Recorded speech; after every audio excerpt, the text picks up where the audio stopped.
Hello everyone, Mariko, realtor with Bridgewell Real Estate Group, and in today's Bridgewell Group YouTube video, I am going to be talking about the homebuyer rescission period and how it works in specific examples with a subject offer and also a subject-free offer. This is a brand new implementation that the government's done. So this homebuyer rescission period, also known as the cooling off period, has only been effective since January of 2023, so only about a month and a half now.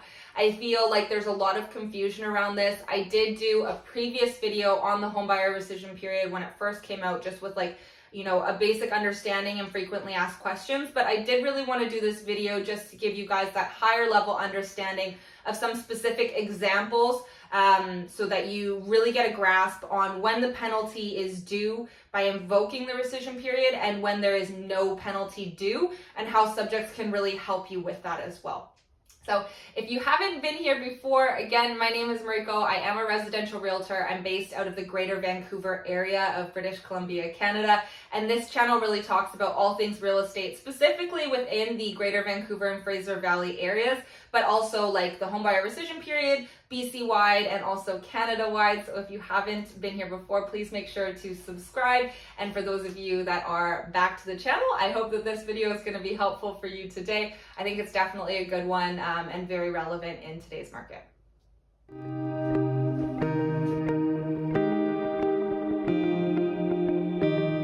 So just as a quick recap on what this homebuyer rescission period is, first of all, it is synonymous with the cooling off period. So if you've heard anything about a 3-day cooling off period, we're talking about the same thing, the homebuyer rescission period, cooling off period, both synonymous.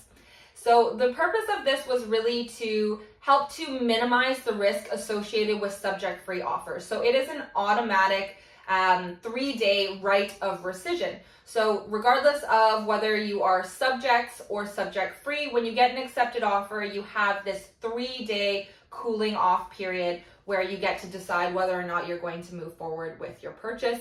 If you invoke this rescission period as a reason for collapsing your deal, then you are going to have to owe the seller 0.25% of the purchase price. So that's this penalty here. So on $1 million home, that 0.25% would be $2,500 that you would owe the seller if you were to invoke the rescission period. So what I want to go into next is really how does it work with a subject removal period? Do I still need to pay if I have subjects on a contract and I back out for subjects?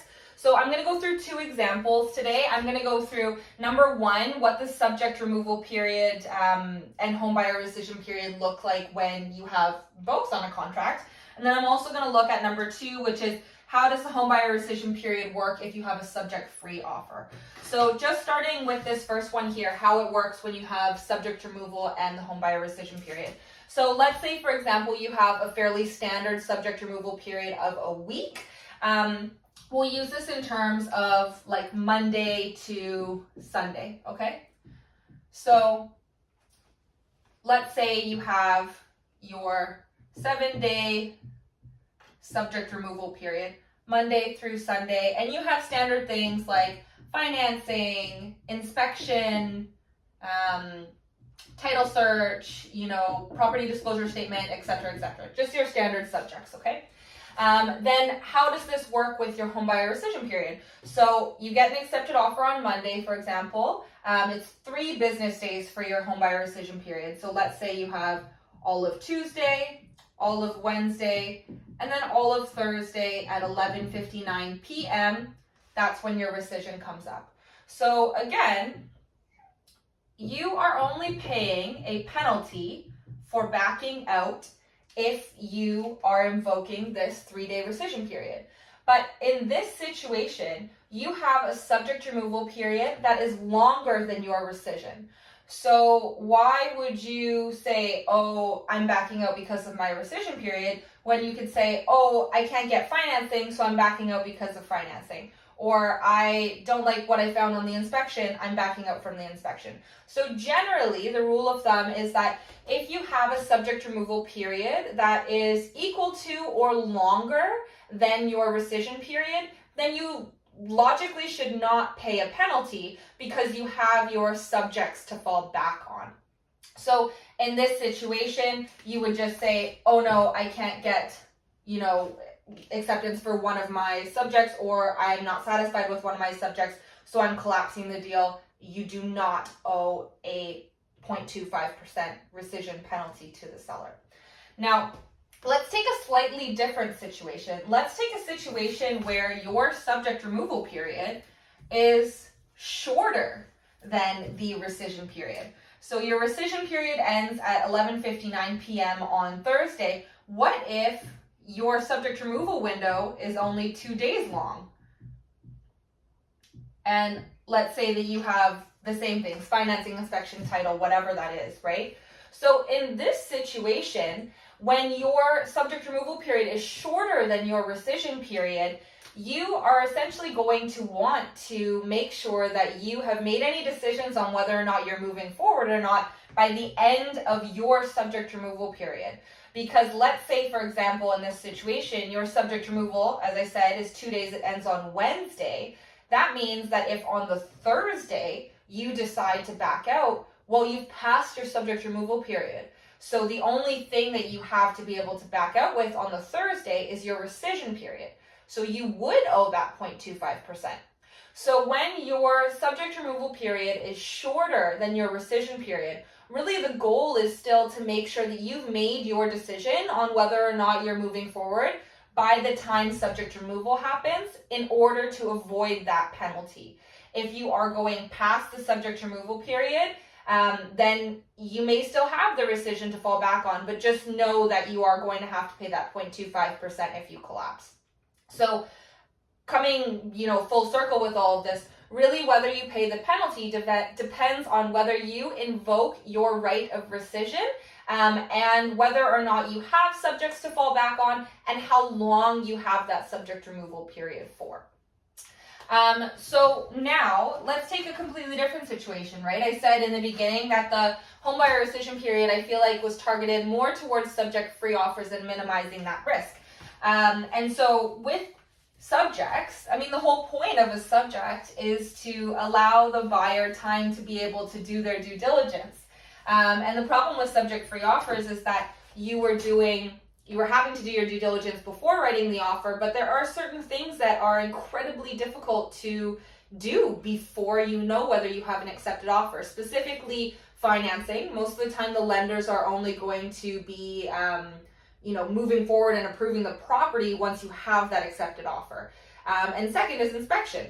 A lot of people in a crazy market were doing pre-inspections, but you're spending hundreds of dollars only to not really know whether or not you actually have an accepted offer on that property.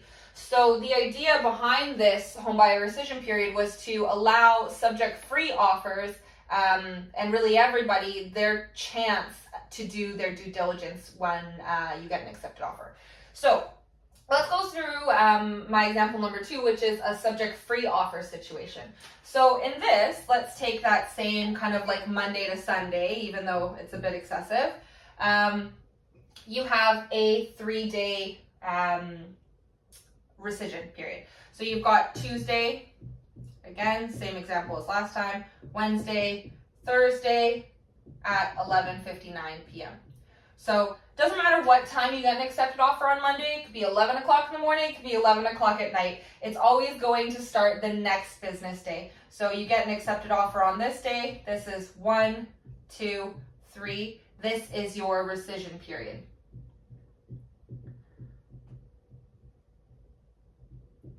So if you were subject free before, as I said, get an accepted offer on Monday, it's done.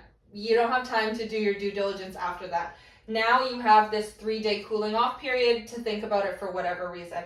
And so in this situation, you don't have any subjects to fall back on. So the only thing you have to fall back on is your rescission period, which means in a subject-free offer kind of situation, if you back out during your rescission period, you are always going to have to pay this 0.25% penalty. So again, really what I'm coming back to is that if you have subjects on a contract to fall back on, you're likely going to use that subject or those subjects to make sure that you are not paying the rescission fee. If you do not have subjects to fall back on, this is when this 0.25% penalty is going to apply. So you're just going to have to think about that. At the end of the day, what is going to be the most attractive to a seller as we're moving into this hotter market, multiple offers, all of that? It's going to be subject free, because it means that if you back out, the seller gets 0.25%. Compared to a subject offer, they're likely not going to get any money or any compensation. So obviously a seller is still going to like a subject free offer better than a subject offer, even though there's still this due diligence window, because they're going to get compensation. Really, like the King of Kings is also still going to be subject free deposit in hand. So how is this 0.25% penalty paid? If there's a deposit collected on the Monday, whatever that be, say the 5% or 0.25%, this deposit gets held in trust by the buyer's agent's brokerage. And if you collapse as a buyer, or a buyer collapses, then that means that that deposit, the brokerage then pays out the 0.25% automatically to the seller once a collapse happens. This is going to be much better than a situation where, say, the deposit is not collected until the Thursday, because the seller is going to have to follow up, or maybe track down the buyer if they don't give the 0.25% to them. It's just a little bit more of a headache and a little bit more risk as to whether or not they're actually going to get that compensation back. So you will see that subject-free deposit in hand is still going to be the King of Kings with regards to offers moving forward in a very competitive market. So these are really the examples that I wanted to show to you today. I hope that the visual representation was helpful in giving you a little bit more of a higher level understanding of whether or not you're going to have to pay the penalty, and how you can structure your contract in a way that works for you, whether that be a longer subject removal period than the home buyer rescission, a shorter subject removal period, or subject free, and also just being aware of how to make yourself more competitive and what the risks of potentially going subject free are. What I have noticed in this market is a lot more people actually going subject free as a result of the home buyer rescission period, which is kind of ironic. But really it makes sense when you think about it, because you do have an automatic right of rescission now. You have the right to do your due diligence regardless of whether you go subject free or not. So when the seller is obviously going to be more attracted to subject free offers with deposit in hand, if as a buyer you're willing to kind of put your money where your mouth is, and you know beyond a reasonable doubt that you are going to be able to get financing, or you are happy with the documents, whatever those subjects would have been, by removing them, you still have your time to do your due diligence, but you are basically saying, look, I'm willing to pay a fee. I just want to be more competitive. I just want to get this property, and I still get to do my due diligence to an extent. So it's interesting. It's like the whole point of the home buyer rescission period was really to minimize the risks associated with subject free, and it's done that, but it's also kind of created an environment where you have more subject free offers. We will certainly see how this plays out moving forward. I mean, it's only been a month and a half that this has been in effect, and it's been interesting. And I mean, the market has gotten really hot within the last couple of weeks as well. So it will be interesting to see how this home buyer rescission plays out moving forward. But again, I would really recommend you to look at the previous video that I did on the home buyer rescission period. It covers a lot more information on like FAQs, what your rights are during the home buyer rescission period, whether you have the right to access, like all of those important details, whereas today's video was more just an example to give you that visual representation. So I hope that you like this video. If you have any questions, please feel free to leave a comment down below. If you have any recommendations for other videos that you want me to cover, or an extension of this cooling off period, please also leave that in the comments. Like it and subscribe, as I said, if you haven't already. I've got lots more educational videos coming, and hope to do some market updates as well. Last but not least, if you are looking for a realtor to help you buy or sell in the greater Vancouver, Fraser Valley area, definitely feel free to reach out to our team.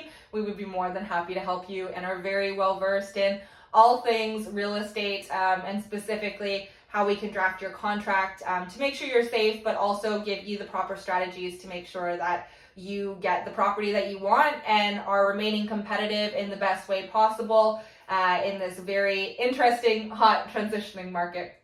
So feel free to reach out to us anytime, and I hope this video was helpful, and have a great day. Thank you so much for watching.